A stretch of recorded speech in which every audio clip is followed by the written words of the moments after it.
#AskDrJohnWatts అని type చేసి మీ questions అడగండి, తప్పకుండా రిప్లై చేస్తాను. ఉపేంద్ర_uppి. Hi sir, long hair transplant లో కూడా షెడ్డింగ్ ఫేజ్ వస్తుందా? ఉంటే what is the use of long hair transplant? ఎలా అయినా షెడ్డింగ్ ఫేజ్ లో మొత్తం పోతాయి కదా పెట్టిన హెయిర్స్. మనం హెయిర్ ట్రాన్స్ప్లాంటేషన్ అడ్వాన్స్ FUE చేసినా, DHI చేసినా, లాంగ్ హెయిర్ ట్రాన్స్ప్లాంట్ చేసినా హెయిర్ షెడ్డింగ్ ఫేజ్ ఉండడం అనేది చాలా నార్మల్. షెడ్డింగ్ ఫేజ్ లో పెట్టిన లాంగ్ హెయిర్ అంతా పోతాయి కదా, మళ్ళీ ఉపయోగం ఏంటి అంటే లాంగ్ హెయిర్ ట్రాన్స్ప్లాంట్ అనేటువంటిది ప్రత్యేకించి కొన్ని గ్రూప్ ఆఫ్ పీపుల్ కి మాత్రమే ఉపయోగపడుతుంది.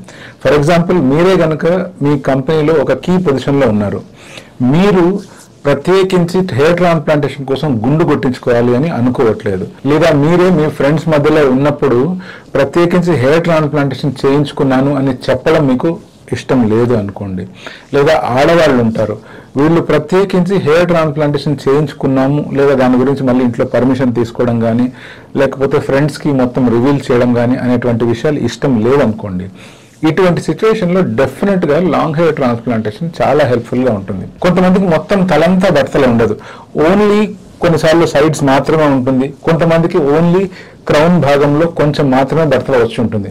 అంత మాత్రం దానికి తల మొత్తం షేవ్ చేయాల్సిన అవసరం లేదు. సో అటువంటప్పుడు మనం కనుక లాంగ్ హెయిర్ ట్రాన్స్ప్లాంట్ చేస్తే వాళ్ళకి తల మొత్తం షేవ్ చేయాల్సిన అవసరం లేకుండానే మనం హెయిర్ ట్రాన్స్ప్లాంటేషన్ చేయొచ్చు. ఇంకా కొంతమంది ఏంటి అంటే విదిన్ 10 to 15 days లో మ్యారేజ్ కానీ, లేకపోతే విదిన్ 10 to 15 days లో ఇంపార్టెంట్ ఫంక్షన్స్ కానీ అటెండ్ అయ్యేది ఉంటుంది. అటువంటిప్పుడు వాళ్ళకి ఇమీడియట్ గా న్యాచురల్ గా ఉండే హెయిరే కావాలి అనుకుంటే అటువంటి వాళ్ళకి ఈ లాంగ్ హెయిర్ ట్రాన్స్ప్లాంటేషన్ చాలా హెల్ప్ఫుల్ అవుతుంది. ఎందుకంటే ఈ లాంగ్ హెయిర్ పెట్టిన తర్వాత విదిన్ 3 to 4 days లో నార్మల్ గానే కనిపిస్తుంది.